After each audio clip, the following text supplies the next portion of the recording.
This is our kickoff meeting, Diagnosing the Digital Divide.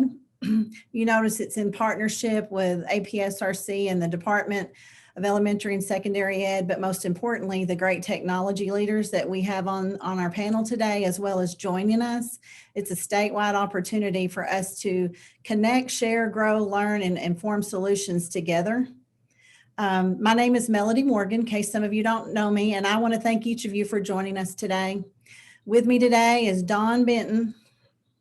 He's the Assistant Commissioner of Research and Technology at the department. And we have several additional great technology leaders from both our organizations and from across the state. And as much as we'd love to powwow, I'm going to move right on in this and let the panelists be the focus of our time today. We've allotted an hour and a half if we need it, but I don't want any of the panelists to feel rushed at all as we go through here. APSRC and DESE have partnered to bring together a panel of great technology leaders from across our state to share innovative practices and strategies that address digital learning gaps and ensure equitable learning opportunities with technology. We hope today's session on diagnosing the digital divide will lead to deeper and richer discussions and solutions on a regular occurring basis, and ultimately improve learning opportunities and outcomes for students in Arkansas. With that, I'm going to hand it over to Don Benton to talk to you a little bit about the resources coming in.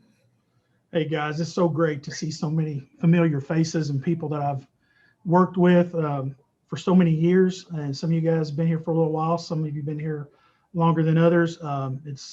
We were hoping to get at least 20 people. It looks like we're about double that now. So this is super exciting, especially coming back to school in many cases on a Monday after one heck of a week last week. I know that you guys are super busy. You're always busy. And this definitely did make your lives any easier, especially having to pivot again, in many cases, to completely virtual learning. We hear all the stories, good, bad, and ugly, that go on out there around the state. I know some of you are dealing with busted water lines, and some of you are dealing with power outages or ups and downs, and that alone can be quite devastating for a normal school week. And then you lump on top of that we've been dealing with COVID since last February. And I'm about to the point where I'm sick of every meeting starting off with, hey, we're still dealing with COVID, we're dealing with COVID. But that's just the reality we live in, and we're just going to make the best of it. So the first part of it, as Mel said, we're going to jump into a few things that I've been getting a lot of questions about. And then we're going to let our panelists really steal the show, because that's where the rubber meets the road, the people who are out there like you all who are in the trenches doing the hard work. I want to give a few little highlights about ESSER and some of the things that we're hearing about. You guys are familiar with ESSER 1 and ESSER 2 funding. Hopefully that has been distributed to your schools or being distributed to your schools. ESSER 1, we had a pretty good chunk of money come to our schools, and we were real excited about that. And that was going to be really beneficial for us for several reasons. It was going to help us ensure student safety, student and teacher safety, but more importantly for this group, the technology component. And so happy to see that there was a lot of emphasis placed on improving technology, purchasing items that needed to be purchased to make sure that we could continue learning for all. ESSER 2, all of a sudden, quadrupled that amount of money. So now your schools are getting a lot more money. I put a link on the slideshow, and I believe Mel will probably copy that link, or someone can copy that link, throw it in the chat box. But if you see that link there, it's on our base DESE page, or Ray can throw it in there if he doesn't mind. But this is really where we put all the information about ESSER funds. So if you need to know whether or not how much your school's getting or any of those items or what the money can be used for, just dig around in there. I'm not going to tell you something that you can go read for yourself or something that you're already doing, but to just kind of give you a basic idea. When you start thinking about your ESSER funds, start thinking about, especially this round 2, that you have a lot more money, and there are a lot of things that you can do with that money. You can deal with HVAC systems, and Mel didn't want me to say that, but I'm going to. But you can deal with a lot of things that with this money that you couldn't have normally done with the regular school funding that you have. We are anticipating a third round of money. We know that there's a lot of revolving around that. We don't know when that will be released. If it's released, it's going to have to go through the political rigmarole, if you will, before we know much about that. But this second round is really, truly a game changer for all schools.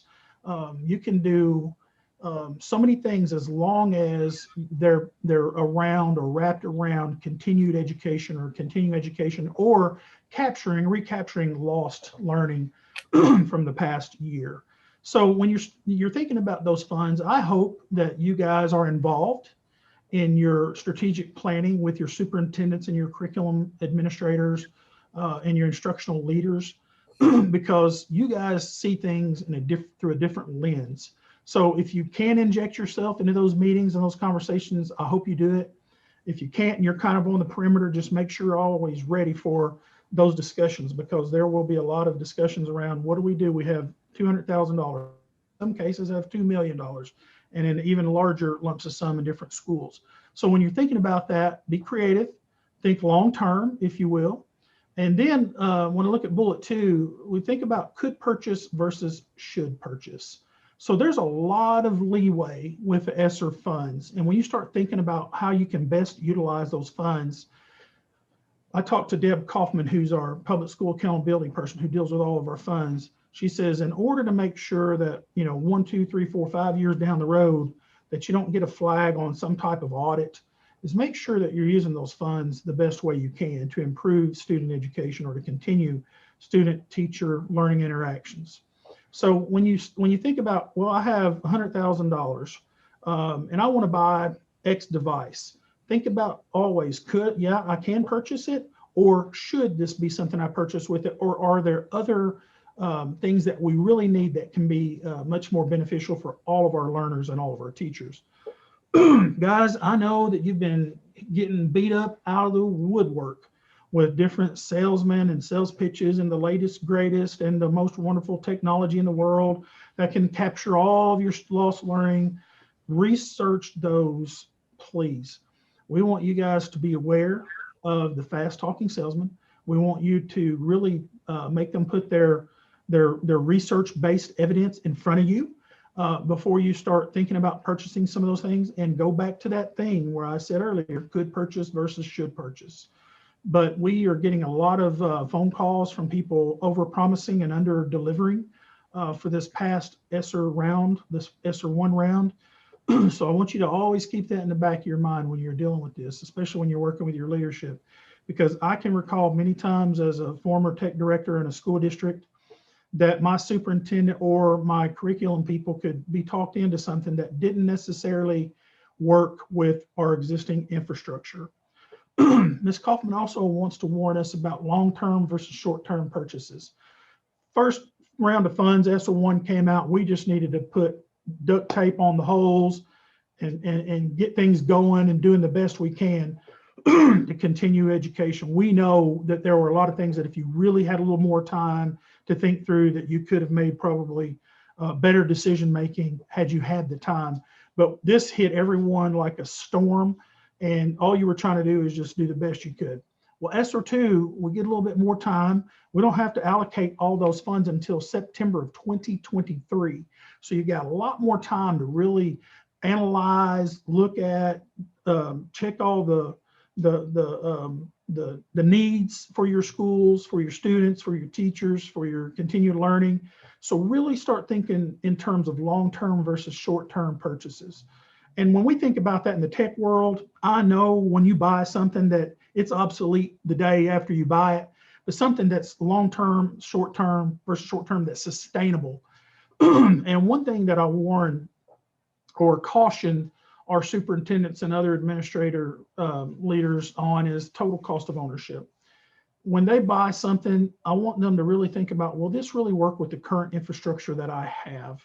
And I can tell you guys, just like all of you have been caught off guard when someone gives you a warning, not a label or an invoice and say, oh, by the way, I bought $200,000 worth of this. Can we make it work? Well, we all know that's not the best way to do this. So try to put yourself in those situations as much as you can so you can explain to your leadership about total cost of ownership.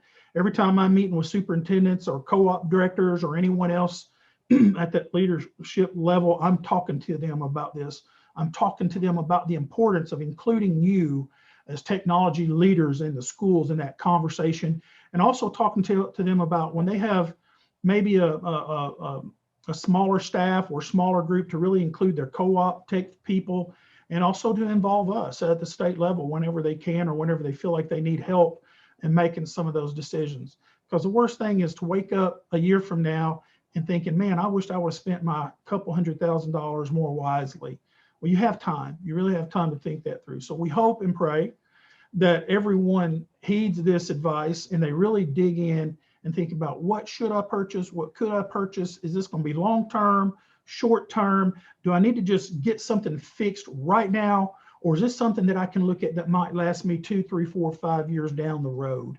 So when you're thinking about what we're talking about today, and when we hear from our panelists, which we've got a great group of panelists, they've been thinking about things like this as they've been rolling along and moving along through the process with their ESSER 1 funds and now with their ESSER 2 funds.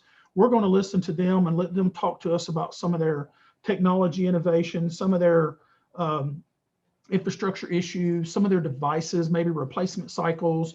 They're going to talk to us a little bit maybe about connectivity, things that they've ran into, good, bad, and ugly, implementation and training, sustainability, and automation. So as we go through and we listen to our panelists, they're going to give us hopefully some really good advice. And hopefully at the end of this webinar or powwow or whatever you want to call it, this informal meeting that we're having, it'll not only give you answers, but it'll help you create questions that you need to answer, and that you need to lean on people like this to help you find some of those answers. So we look forward to talking to you guys today. This is going to be a very informal session. If you want to ask a question, throw it over there in the chat. Mel and I and the rest of the team will be watching the chat box over there to see if there's anything that we can answer off the cuff. This, once again, is not formal. And as Mel said earlier, we hope that we do this once a month, because we know right now it's hard to meet at conferences. You really can't go to them and network like we used to, but we wanted to have an avenue to hear your voices and to also be able to gather data. Thank you.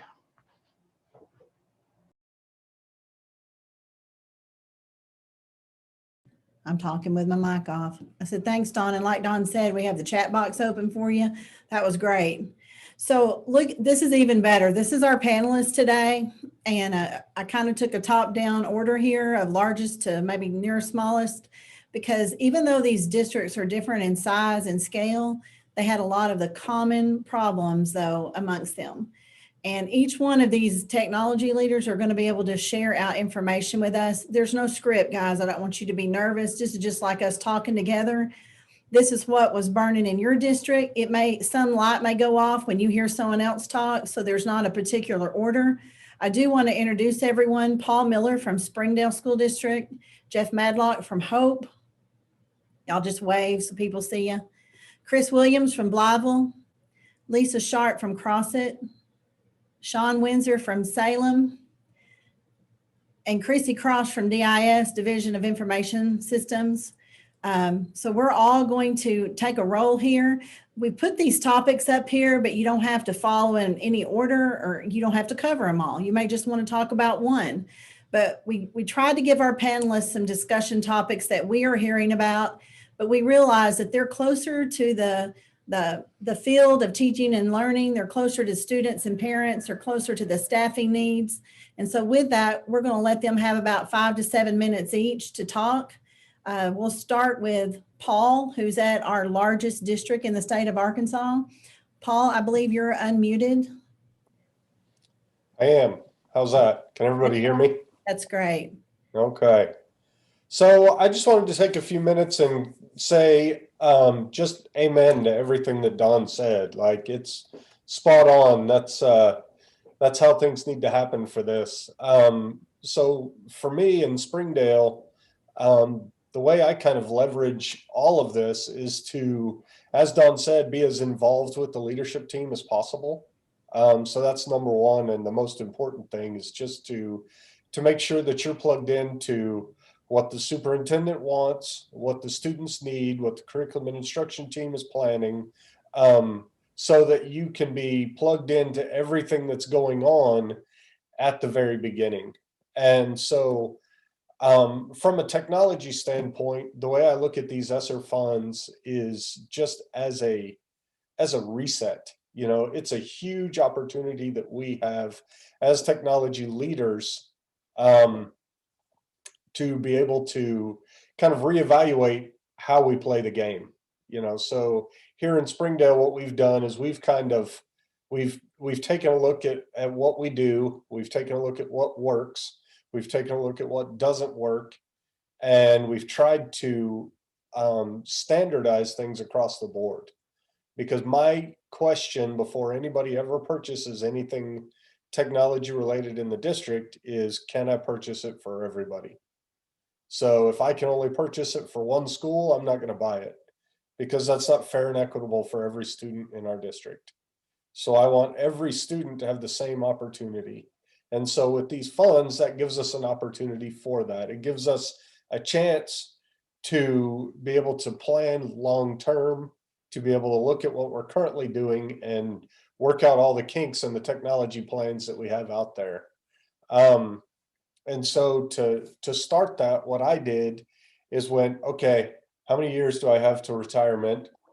So I start calculating those on my finger, and I go, okay, if I've got that many years till I retire, that means I need to do a 5, 10, and 15-year technology plan so that I can make sure I've got all the bases covered till I step out the door, right? And so that plan is a cyclic process, right? So it's going to rotate through. So you start with the plan, then you put all your purchasing together, you purchase everything, you implement everything, you review what you've done, and then you do it all over again. And that process is what's going to work best to serve every student that you have. So looking at those needs, looking at the opportunities you have, and as Don said, that total cost of ownership is the important part. Because we've been blessed with these ESSER funds, we've been blessed with this opportunity to have this, you know, influx of cash that we can use to do really great things with technology. But the most important thing we have to do is spend that wisely. You know, so if we're looking at this long-term plan and vision that we have, you know, we look at how we're spending it, how we're going to be able to maintain it, because ESSER funds are going to go away, as Don said, 2023. So we've got to look at what we can do, you know, with our own district funds to support what we're implementing now. So if we're implementing a new huge process that's coming in, what's the sustainability model for that? What do we have in place to be able to move that forward and to be able to support that forever? Because once technology comes into the district, it's permanent, right? You know, everybody wants it to last forever. And so, you know, an example that we're going through right now is I'm evaluating, you know, what works best in a classroom environment as far as interactivity and viewing on a large scale device for the classroom. Is that an active panel or a projector or a TV? You know, what works best? And so I'm talking to the curriculum and instruction team. I'm talking to our technology implementation people. I'm talking to teachers and principals and finding out what everybody's using and what we can do to support that model. And then we're going to implement something that will work for everybody, which doesn't have to be the same solution in every classroom, but it's got to be thoughtful in how you make these purchases, how you spend this money, and how is it best going to serve kids. That was awesome, Paul. Thank you so much. We may circle back to you because Paul and I work together, and sometimes large scale has blessings and sometimes it has a curse every now and then in how you plan. So Absolutely. we don't want to steal the time slot here. We're going to transition over to Jeff Madlock at Hope. So Jeff, I know you may want to piggyback on a lot of what Paul has said. I know you've been very instrumental in supporting the learning management system that our state rolled out through digital resources, but go ahead and talk about some of the biggest challenges you faced and how that has you looking forward. You bet. I hope everyone can hear me. Good afternoon, everybody. You know, starting when this all hit, just like Don said, and just like Paul said, it was, you know, out of the blue, and we're kind of ready to rock and roll. One thing that's interesting here in Hope is we're kind of used to having $5 and expecting a $500,000 silk purse from that salary. So we were kind of prepared for that. We've always run that way. I've been here a long time. I'm sitting in the basement of a 100-year-old building. That's where our data server is. So you can guess, kind of what we deal with here. And there's a lot of my friends out there working with the same kind of stuff. But it's interesting. That was the biggest deal, is the equitable part. Just like Paul said, we had to make sure we were providing the same thing for the kids at home, the kids that were at school when they came back during the hybrid learning. And I guess I would really like to jump into the actual virtual learning part of it right at the beginning. We deal with that in our tech department because we don't have implementation specialists. We don't have any tech curriculum people on site. We just kind of do that here. So we get to work pretty hand in hand with our curriculum folks and with the campuses. So we kind of know exactly what we're looking for. And we also work directly with maintenance. We work directly with transportation, which all of you do. And I think looking at this ESSER 2 money, we got to remember that they're going to be spending it on facilities. They're going to be spending it on, I believe probably the first thing that was asked by superintendents are, can we buy buses? That's one of those first things that comes out. But, HVAC has to be fixed. Things like that are going to be done. And just like Paul said, we're going to need to make sure that we're prepared for that and we have the longevity to support that. So if your internal network is not ready for new, NIC, armbands to let the kids in rooms, or, new busing transportation software that's going to be out there, new HVAC systems, we all have cameras and that stuff, but it's going to start bulking that up. We're kind of looking at, spending some of that money on our core switches and some things like that to make sure that we're prepared for what's coming. But as Don reiterated, we've got to think down the road. Can I afford this down the road? What's my TCO? What am I going to, need when I get down there? That's a big one for us. We are actually, with this round, we're going to do 3 campuses on some renewals for Chromebooks, because we're lucky enough to be able to move pretty quickly, except for K1, to a 1-to-1 take them home environment, because we were already 1-to-1 on the sites with Chrome devices. So that was kind of a good deal. But we're going to refresh some of those. We're actually working on a better plan, trying to get it lined up so we can make sure that the district can afford that. And I'll just give you this is just a tip. You might do this already, but one of the tips that I've done for years is when I find myself in front of the board to ask for anything, I break it down by cost per student. And that's kind of what I do, because it just helps them understand what we're spending out of that now, $7,000-ish that we have per kid, if we want to use that basic number. But when they hear $8 to $12 per kid or something like that, that doesn't seem as big as a number as it might actually be for a district like ours, which we're not as large as Springdale, but for us, it sounds, it sounds like an unmanageable piece. And it also helps us keep in mind as we move forward what we have to do the next year. We've always been kind of a year-to-year district when it comes to certain things, because we never know what's going to change. And I would highly recommend to everyone involved, think year to year. I know that doesn't sound good, paycheck to paycheck kind of thing, but to plan out a little smaller, that way I think we'll be prepared for what's coming down the road. I think some of us knew that this ESSER 2 was coming. We kind of predicted it, but we didn't know it was coming, and it might not be here next year. And, just like E-rate changes as the tide rolls in and out, I would like to give a huge shout out to Chrissy and DIS and everybody for doing what they're doing for us. So we're moving to a much larger pipe, which is going to help us out tremendously. In a rural area like us, we've actually started looking at how to stretch our E-rate dollars and creating cell towers that possibly we own out in the rural areas, so that we can then start purchasing Chromebooks with cellular capabilities on it to provide for those kids.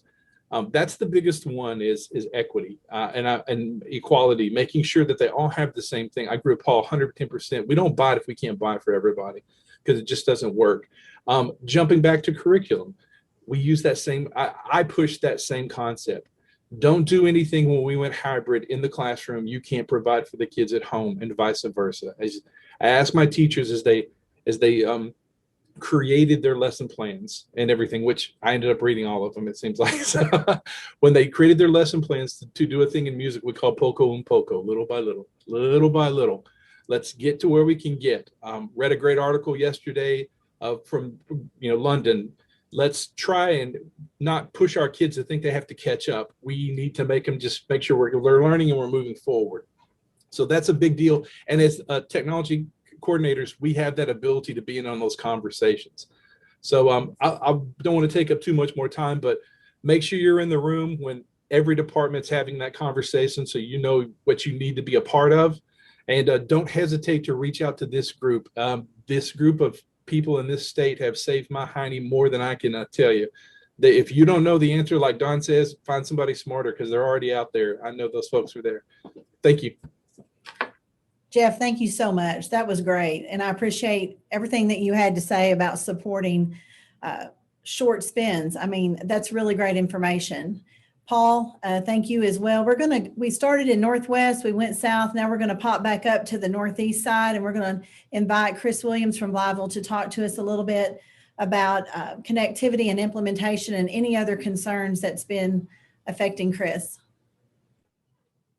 Hello, everyone. Thank you for having me today. You know, with feedback on what Paul and Jeff said, you know, having the ESSER 1 money and now the ESSER 2 money, it's an excellent thing. And, you know, we need to make sure that that we use this money, you know, for the benefit of our students long term.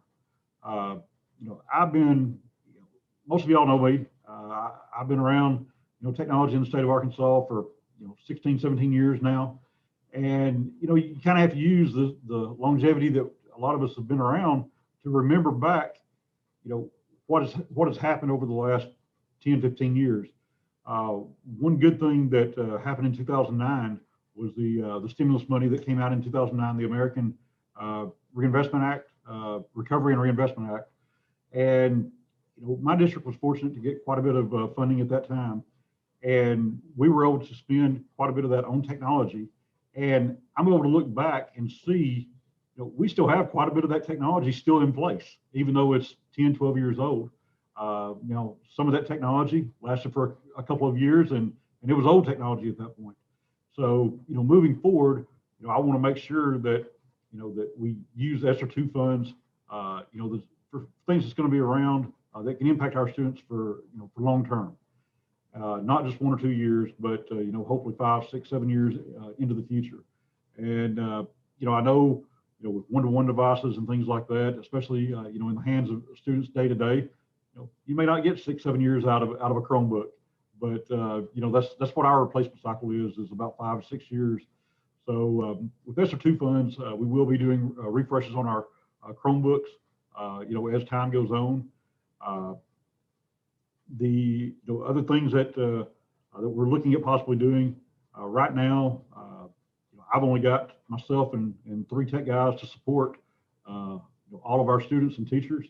We are looking at possibly adding additional help, you know, for virtual you know, virtual students and things like that, just to provide more support, because this year it's been, you know, overwhelming as far as the, you know, support needs for both on campus and off campus. Many of our students did not have internet access at home or did not have adequate internet access at home. We did a survey last summer, and, you know, with that survey, we had about 85% of our you know, respondees say that they had internet access at home, but a lot of it we found out was just a cell phone. And, you know, that's not adequate whenever you know, have 2 or 3 students in the household wanting to Zoom at the same time.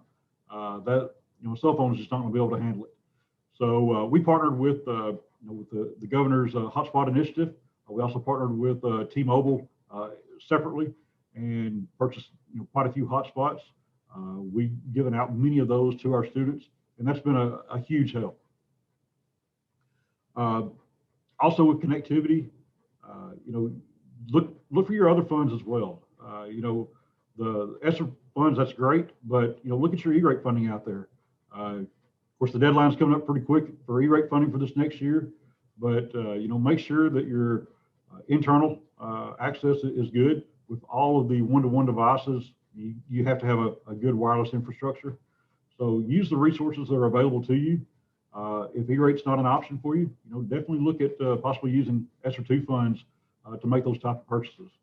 But the biggest thing that both Jeff and Paul said is make sure that that you know, get with your superintendent, your leadership, make sure that you have a spot, on those committees that, help decide, how, this funding is going to be used.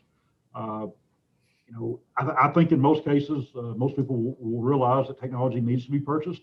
But if you have a need, because you're going to know better than probably anybody else what your infrastructure needs are, other people may not know that. So make sure that you, voice those concerns.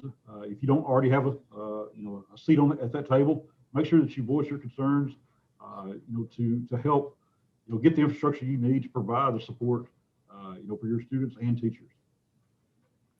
Chris, that's wonderful. Can you talk a little bit about, sorry to interrupt, but the replacement cycles? Let's assume somebody's joining this or will watch it that maybe doesn't understand what you're meaning about that. Yes. So on our Chromebooks, we try to replace Chromebooks, about every 5 to 6 years. What we've done here in the past, we used to always, just get the 1-year warranty on them. And then my staff, we dealt with all of the fixes and things like that. Well, my staff has actually been decreased over the last couple of years, just through attrition and things like that, and just for budget cuts. So over the last year and a half, I've started purchasing accidental damage protection through a third party.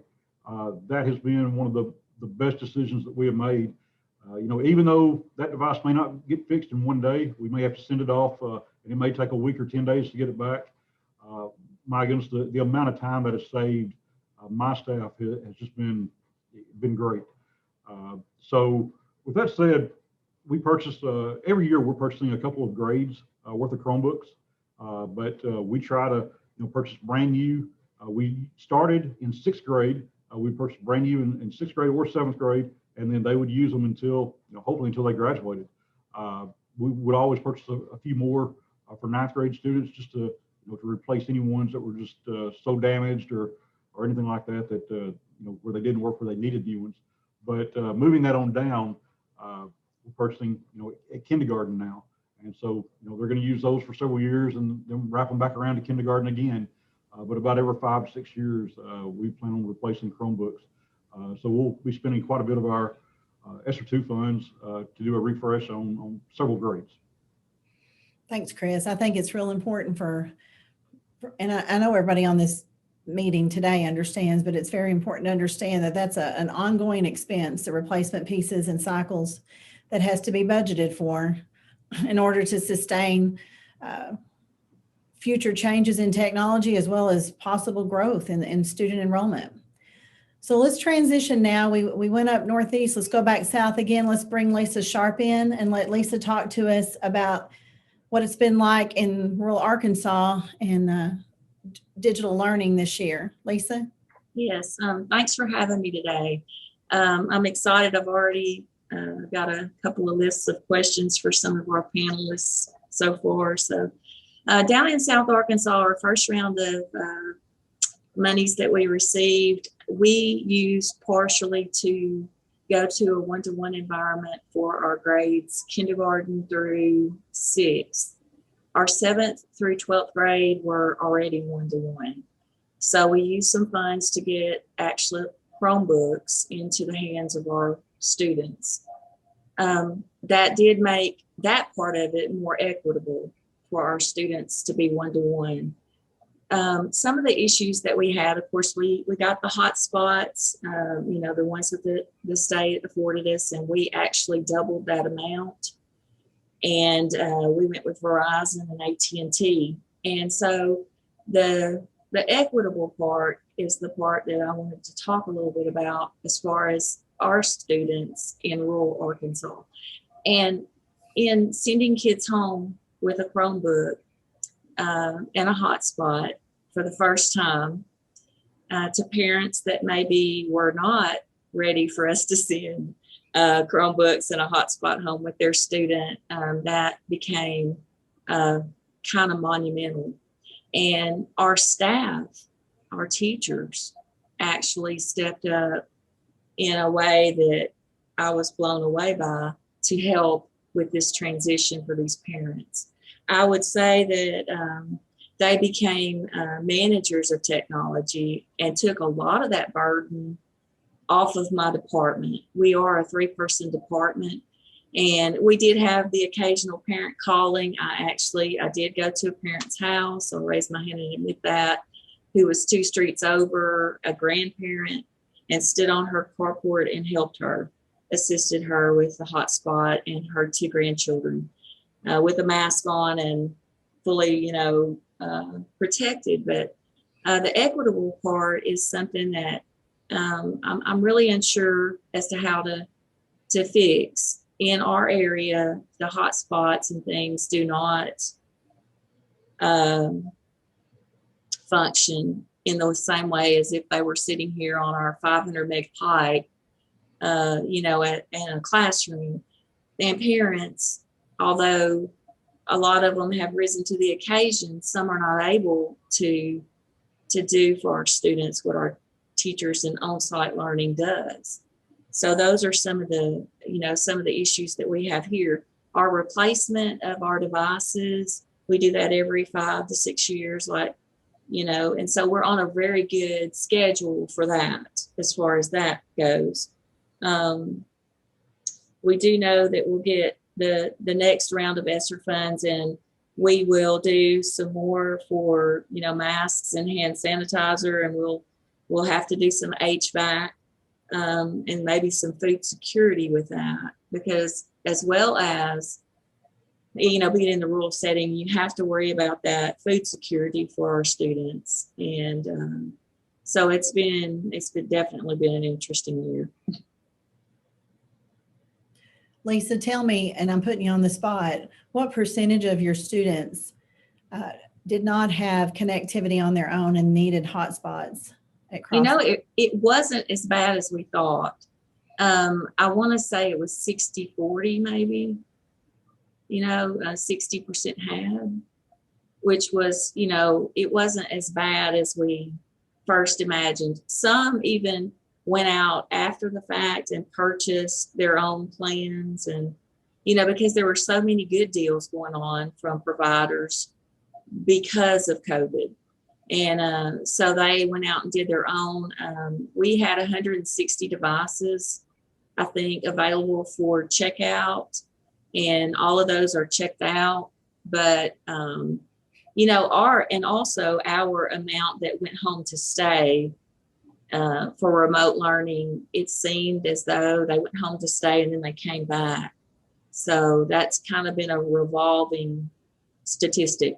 If they come in, they're quarantined, they have to go home, that kind of thing. But so it's been, it was amazing how many that did have some type. Now, whether it was adequate or not is the issue, because the grandmother that called me is actually in town 2 blocks from the tech office, but her roof, I had to, set it in the window, that kind of thing, the hot spots that we received. So it's definitely a chore for these parents and grandparents, to say the least.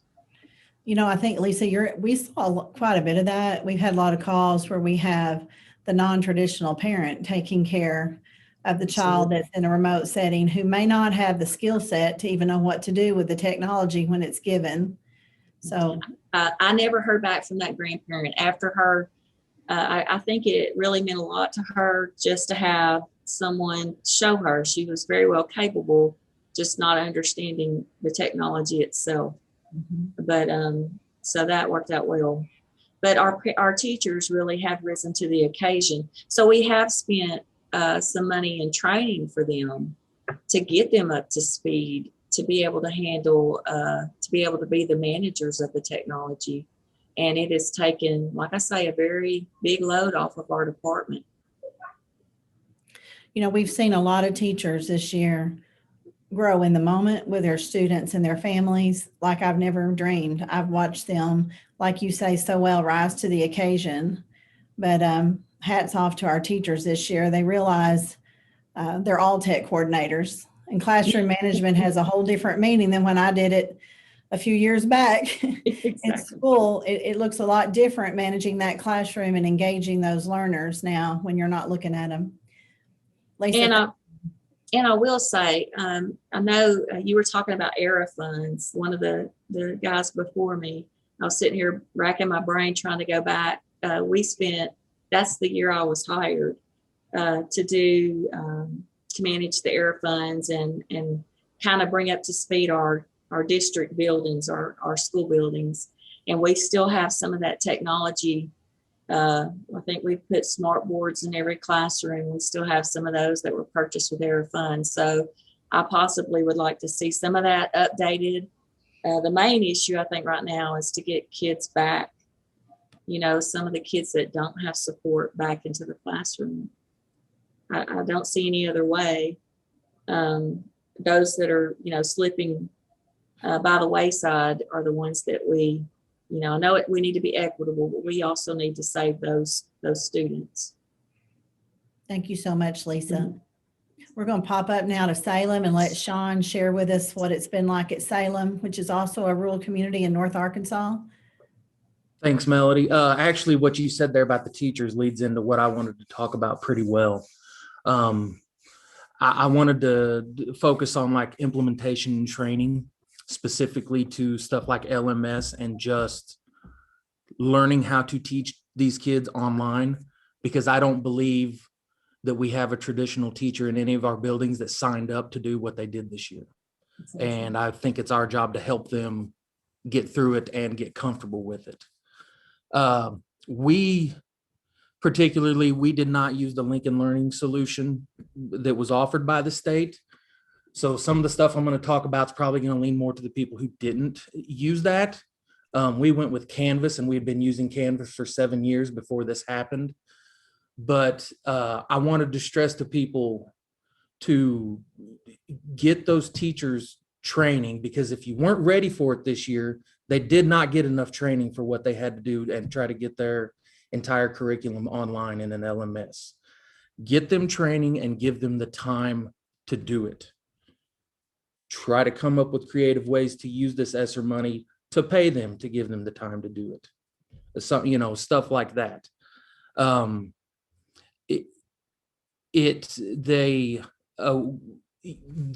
else you run into here, and I've had this conversation with a lot of people, is try not to throw too much stuff at them either, because if you take this money and you throw all this technology at them and you don't train them properly, they'll freeze up on you. You've got to give them time to get comfortable with it. I know 7 years ago when we went one-to-one, we threw a lot at them.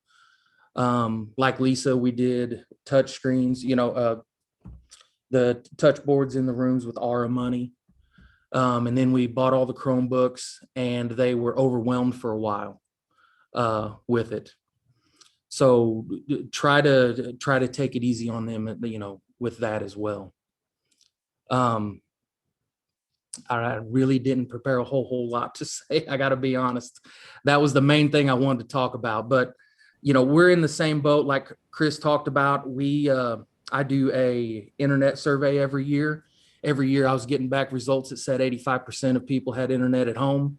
This year I changed it to ask exactly what kind of internet they had, and I'm at about 73% that has sufficient internet. They were counting cell phones on it. I think that's good data for us to have in the technology department. I don't know, obviously the bigger schools, the numbers get so outrageous.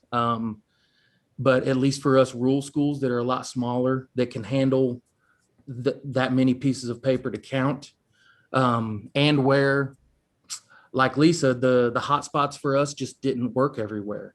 More times than not, they did not work for the kids. Not good enough for Zoom to work anyways. But I believe that data of those internet surveys is good data for us to have. Sean, I agree. Gail, could I chime in? Sure. So Sean, you mentioned something that I've been trying to talk to people about quite a bit, and that's keeping it simple.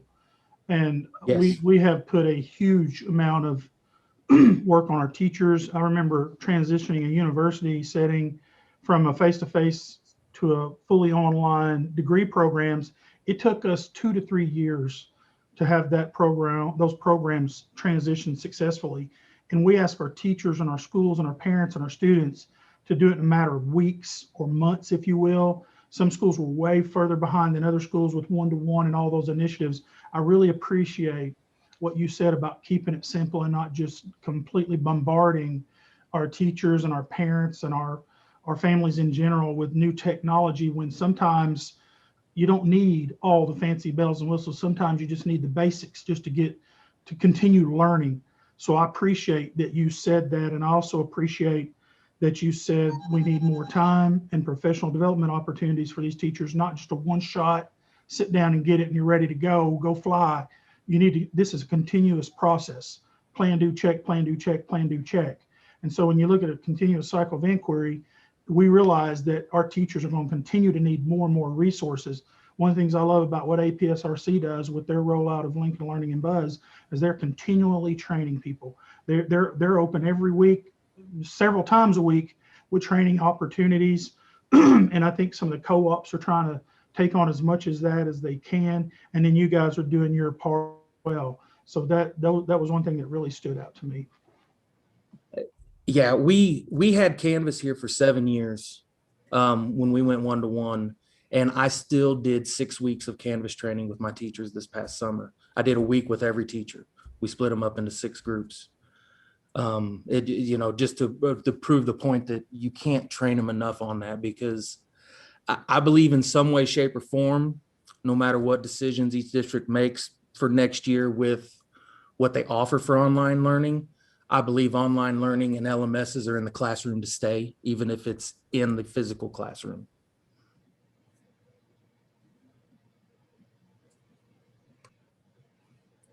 So guys, we've had some really great discussions so far, and I cannot thank these panelists enough. Before I move into our audience discussion, I thought I would pop it up there for you to be looking at. I want to invite Chrissy Cross from DIS to talk to us. Y'all know DIS is our statewide solution provider for everything technology and network. And I've known Chrissy for a long time. I know Don and I both have leaned on her a lot, as well as many of you, but I want to put a name with a face here and give Chrissy time to talk about some of the information that was shared out by our panelists. Chrissy, are you on? Yes, ma'am. And I even turned my camera on. Thank you. I can't believe it. I said name with a face, didn't I, hun? Yeah, and I've got 2 at home doing virtual, and I was like, please don't walk behind me today. So yeah. Well, I really enjoyed listening to you guys. Of course, I get to hear this from y'all all the time. My whole team, everybody's on here but one. I think my whole team's on here. So they're getting to listen to this too. So they're kind of in the know and what you guys are talking about and can kind of help also. But I have been so impressed with what has happened this school year, because, going into it in August, I don't know about y'all, I'm sure everybody was this way, but I was just like, we're really going to do this, and it ended up being not a disaster, and it actually ended up being pretty good. And so I just want to give, claps and pats to all you guys on here, all you technology guys. I have heard y'all cry. I have heard y'all just threaten to quit. And just like, I am so glad y'all have stuck in there and have endured and made it this far. It really makes a difference. And, and having 2 in my home that are 4th graders, my heart just goes out for teachers and what they do and how they've had to do this. And, I tried to work and teach back in the spring, and it was a terrible thing to have to do. And it made me really appreciate what those teachers do. And coming from a technology coordinator background, that's where I was before I came to the state, I never saw teachers that way. They were just the people that were annoying me and trying to get crap when they didn't really need it. And so it was eye-opening. Let me just put it like that. And so we're really talking about this digital divide and what's going on, all that. And just remember, if you did not have to stay at home and teach elementary kids during the pandemic, you don't understand. You do not understand what's going on, to try and teach them things that they don't get, and you not have that God-given gift of a teacher, because it is a God-given gift and not a technology gift, you really don't get it. And so just keep patience with them and just remember that they are doing so much to try and teach this next generation in a crazy kind of way. So just to say all that, thanks for inviting me, Melody. It was really a surprise to get the call from her. We go way, way, way, way back. And y'all, when we talk about going way back, what we mean is back, I think it was before 2000, wasn't it, Dawn and Chrissy? That Dawn did great things across our state to network and build a network at that time of great leaders. And we have leaned on each other through thick and thin as we go through it. And so we realize that things have not been perfect with this stretch and grow moment school year at all. We understand that, but I needed to hear from you guys as much as I already knew that teachers did not have adequate time to train, even if they had the best devices possible, and they still need more help. I heard Sean loud and clear. And Sean, I used to be at Highland and I would train and we would do amazing things, and I would go back and next year it would be like I'd have to do it again sometimes. Sometimes they need a new platform, they need a new avenue of how it works, or how does this content work differently, just whatever, to keep that confidence in front of that teacher to use those digital tools. So with that, we're going to transition over to our audience discussion piece, and we've had the chat box open. Dawn, have you been moderating the chat box? I have been paying attention. One thing that Paul mentioned in the chat box, and I think a couple of other people have picked up on that I didn't touch on enough, with ESSER funds, as you're looking forward, some of you guys, and this really made me think about that, was when Paul was talking about how many years till I can retire.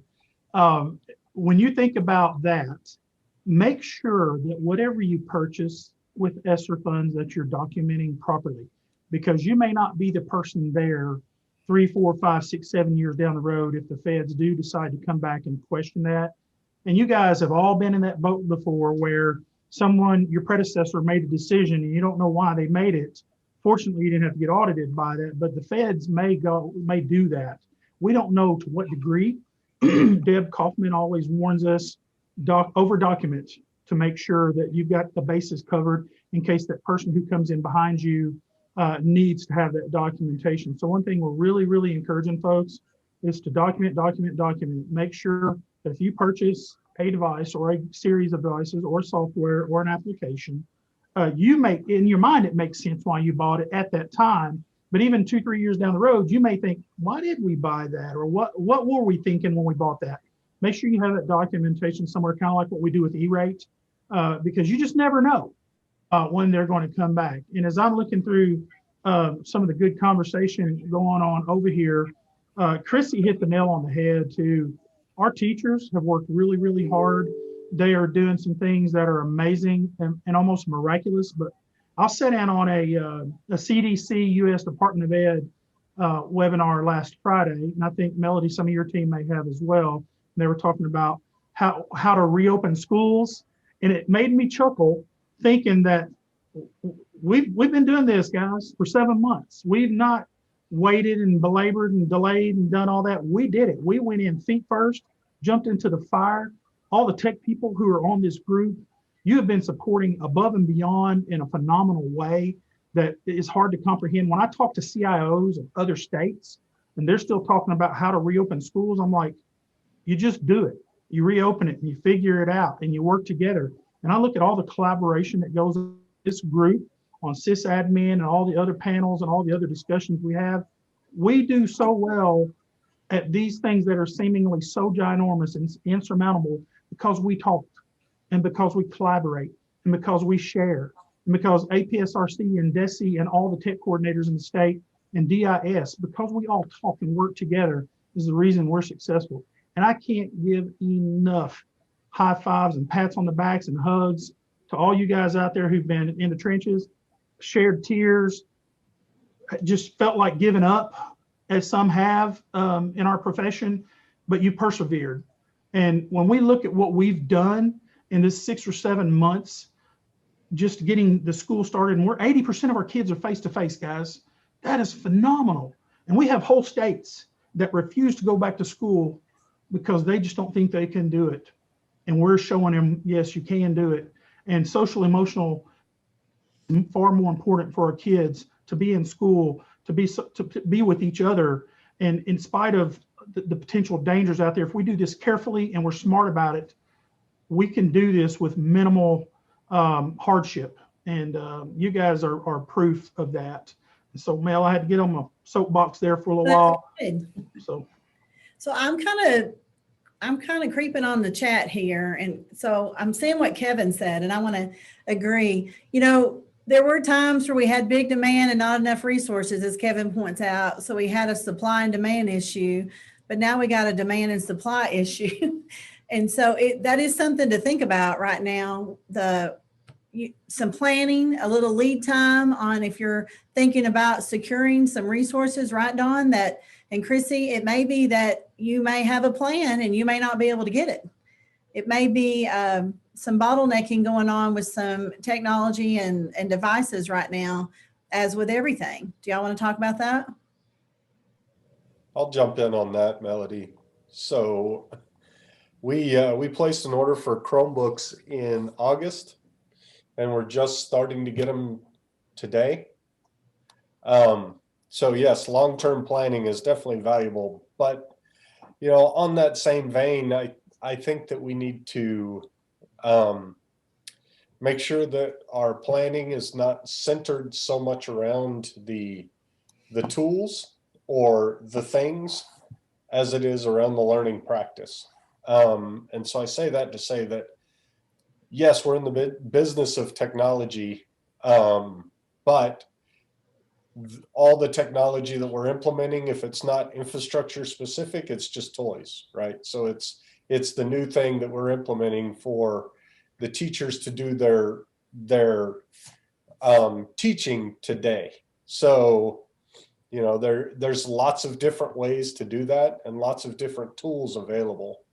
And so I think that plan is what we need to do to make sure that we're prepared for whatever happens and whatever situations we run into with supply chain management, logistics, and all of that.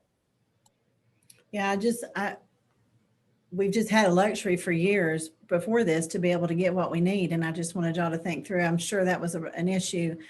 And I think all of you, and Sean nailed it, we're touching on the fact that when we make an investment with a tool or a device or any kind of infrastructure item that's tangible, we need to plan double for how we're using it with our teachers and our students, or it's not going to have the impact on learning. Do we all agree with that piece? I do. Hey, Melody, I wanted to chime in here. Kevin had another good one he put out there about the Chromebooks were not hefty enough to handle what the teachers were using in their lessons and on virtual learning and things like that. That takes me back to little by little, you know, one step at a time, exactly what Sean was talking about. And it's also about a communication issue. I think we're learning more about our curriculum by what's happening here, because we're learning that even on our campuses, our educational leaders aren't completely sure what's going on in the classroom sometimes. And it trickles back up to Sean and Paul and all of us here. We find out about another piece that they're trying to use, or another website we have to open up, or another app that they want installed on the Chromebooks. And I think that when you get in those rooms with those administrators, it's time to really talk about exactly what we need, because that's where we are right now, is that little bit that we need, exactly what Sean was talking about. It's our teachers, and I'm glad he brought it up, because it's one of our biggest things is PD, you know, getting our teachers some training. And if we don't have a giant encyclopedia full of stuff to train them, it's much easier to do these 3 to 5 things and get them using it with fidelity first. And then we move on to add piece by piece from that. I just want to throw that in there. Kevin had put that in the chat, and it was a great question. I don't want to miss anything in the chat because everything in the chat is great. I know Charlie put a lot in there about automation and data quality. I mean, we talk about that, but how even before the pandemic, that consumed me every once in a while was trying to deal with data quality. So anytime that we can grow our staff beyond certified, even to our classified staff, and helping them understand good quality data at the data entry point, end user point, makes a tremendous amount of difference in the amount of work that has to go on in cleansing data sets that go in and feed all of these systems that we use now. And so and Paul knows this, I always try to make everyone aware of how important their role is, no matter what point it is in the process. The entry level data, if you don't have to cleanse it on the back end, that's going to save a tremendous amount of work. And y'all, we learned this years ago, the garbage in gets us garbage out in our reporting. So the more we can do to emphasize that piece, Charlie, I agree with you on that as well. We spent an hour this morning with Commissioner Key and Deputy Commissioner Pfeffer and Smith talking about this exact topic with the data entry concerns that we have throughout the state. And we understand that usually that person that's entering that data is the lowest paid person on the ladder, and that he or she is just basically struggling sometimes to just use the software or to use the entry tools such as eSchool or eFinance. And that's where we really need your help also, guys, to emphasize them the importance of that data. And like Mel said, garbage in, garbage out, but also we have more public views of all that data through My School Info and LEA Insights. So as we're putting that data in the system, it's more and more critical for your people to understand, especially your superintendents, that when they sign off on that cycle report data, that they're signing off that, yes, this data is accurate, not just here's another sign off checkbox, I'm done. It's really, really critical that they resource those people that are in those areas to do the job and to do the job well. And I know from teaching at middle school, and you have the eSchool person in there or eFinance person in there trying to administer meds to the kids and do 15,000 jobs. And then he or she's also required to put in all this data. That gets really difficult. And then you have to weigh, priority. Do I just get this done and get something in there so they'll leave me alone? You gotta be real cautious of that. So now it's even more critical than ever to have good data, especially when we're tying the data back to all the funds that we're using and that we're getting from the feds. So those data elements are going to come to light more and more as we move on. And just, I can't iterate enough how important it is to get that data quality up to a good level. And also see a question over there. Shane Wallace asked, can someone expound more on what we need to document with our ESSER purchases? Shane, my rule of thumb on there is put enough documentation in there that if someone totally new came to your building and replaced you, they would know what you meant. And that is probably as simple as I can put it, or what you purchased it for, or what your intention was for purchasing that, and how it met maybe the ESSER guidelines for continued learning or learning recovery. So if I hope that answers that question for you. So Don, I want to touch on that with you. Always build capacity with your documentation. That's the most important piece, so that when you're not there, someone else can find that information. So like most of y'all are probably like me, you put it in a digital way, but put it where it can be shared by someone and someone knows where you're keeping that information. Is there anybody that is muted that would like for us to take us off mute that's joined? I know I see some familiar faces here. We'll be more than happy to unmute you and let you share out in this session. I see Michael Summers is in here. I see a lot of our own APSRC staff that may want to share. So one thing that Dawn and I want to make sure that we get to capture in the chat box as well as this recording is anything about your district you can share related to these topics right here. I mean, you've shared a lot of great stuff verbally, but if you can pop out what you're thinking about, like how you may want to be using these, that will help frame our next discussion possibly, and knowing what we can synchronize across many districts, especially if you're planning on doing a needs assessment. That's one of the pieces with the digital plan that your districts are required to send in through DESE.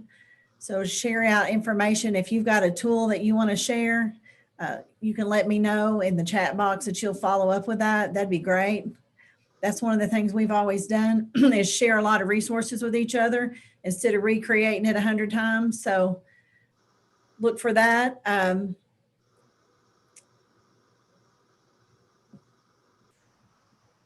We've got one more chat, Don. Can you hear me now, Chrissy? I can hear you barely. You're gonna have to talk loud. I don't know what's going on. Blame it on technology. Is this Janice? Yeah.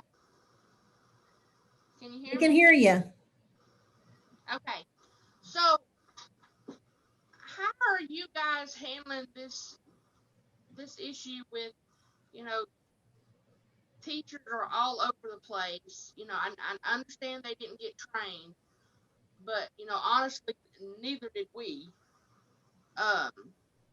You know, they're going above and beyond everything that they're supposed to do. Well, so are we. How are y'all handling that? Can I take a stab at that one, Let Janice? Jeff take a stab. Go ahead, Jeff. I'd like to take a stab at that. I'm getting on up there. I'm like Don and everybody here. We've been doing this a long time. We're building the ark, and the rain's already started. So that's part of it. The other part of it is that our teachers are working 24/7 the way we've all been doing before in the past, and we have to take into account of all the changes that are going on. I keep reminding my teachers and my staff, work your regular hours.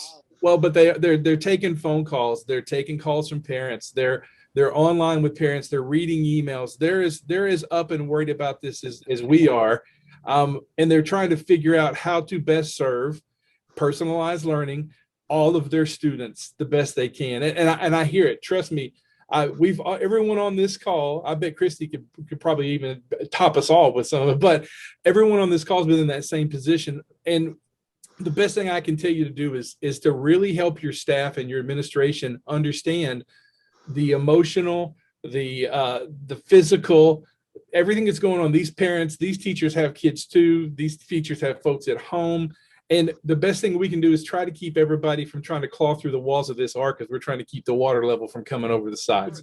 But you know, it's hard for all of us that have been raised that way, and all of us on this call. A lot of us are just, that's what we do. We work, and you've got to have that time to stop working, and you've got to push that when you're in those meetings. Once again, you've got to be in those meetings, and you've got to be the person calmly, coolly saying, work from 7 till 4, from 7 to whatever your school district's time are, and take the rest of the time off. You didn't do this before, and now you're trying to do this. You can't do all this together. So that's just my 2 cents worth, and I hear it a lot.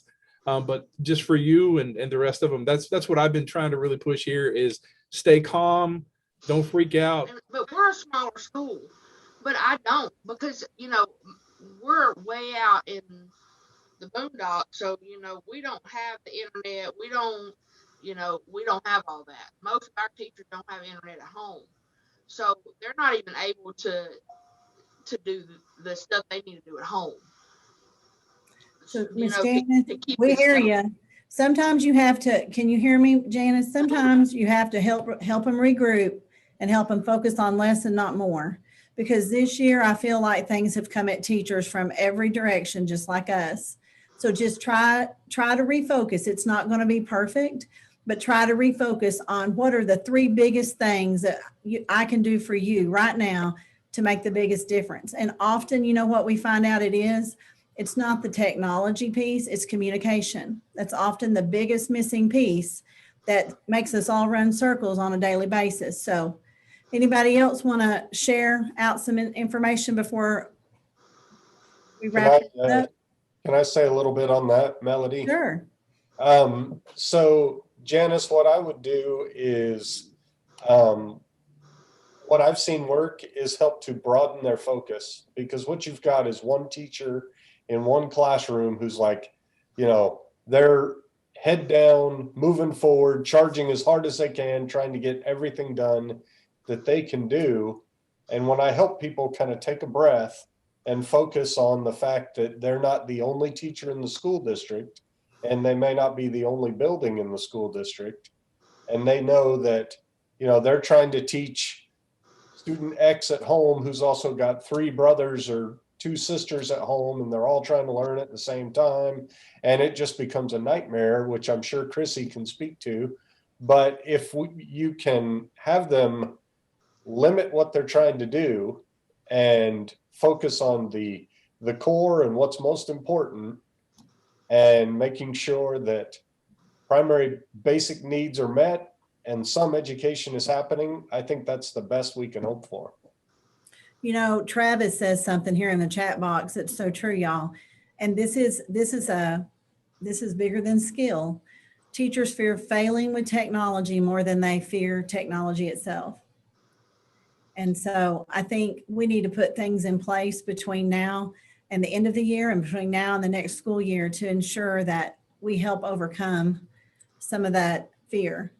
And we do that with our own children in our classrooms. So we need to do that with our teachers as well, I feel like. What are your thoughts on that?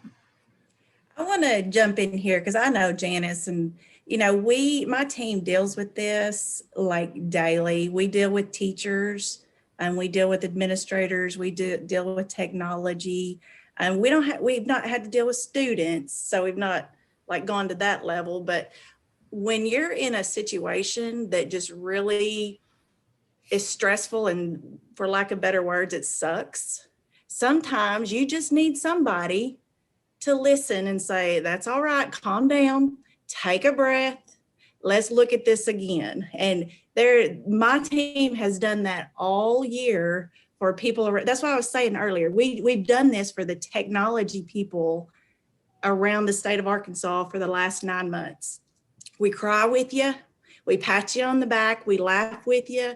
And teachers, they're that way too. Some are gung-ho, they want to do it. They got all these grand ideas. Some of it works, some of it doesn't, but there's so much going through. This is like brand new teacher because nobody has ever taught this way. So it's like day one, year one, trying to do this, trying to figure it out. Sometimes you're that one source of technology soundness that can just say, okay, well, what about this? Okay, well, did that really make sense? Or, okay, you can do that and let's just see how it goes. Just a calm, reassuring voice.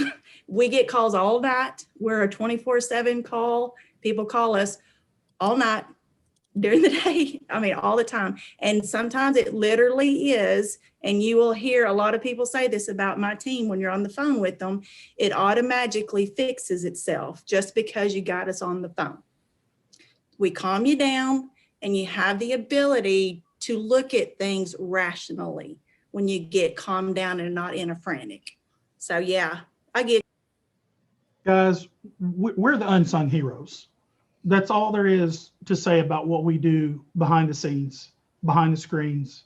We're those people that we don't pats on the backs and accolades whenever the technology works well, but we do get kicked in the rear when the technology doesn't work well. We all know that. That's the life we live. It's kind of like a calling. Is everyone in here underpaid? Heck yes. Is everyone in here overworked? Heck yes. Is everyone in here stressed out to the max? I don't even want to tell you the word. I want to say yes. We are all in that boat, and we are doing what we got to do to make sure kids get an opportunity to learn and that teachers have the opportunity to teach. And as we think about that and we start looking ahead to the future, we've learned a lot of lessons in the last 7 to 9 months about what can work and what can't work. And to Travis's point, let's let our teachers know that it's okay to fail. It is okay to fail with technology and just fail miserably. Get your butt back up, brush yourself off, and let's start again. And let's figure out what worked, what didn't work, and let's move forward. Because there are a lot of things that are not going to work, even as much as we've learned. But when I look at what we've done as a state compared to what other states have done, I can't give you guys a big enough hug about what we've accomplished. And yeah, are there bigger problems ahead?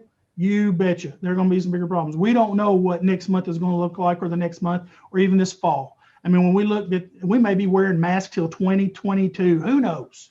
We don't know what all's around the corner. We don't know when the next big pandemic happens. But I'll guarantee you this, we're a heck of a lot better prepared now than we were ever before. Digital learning, technology, all this infusion that we're doing with technology is more important and more prevalent than ever before. We are officially on the map.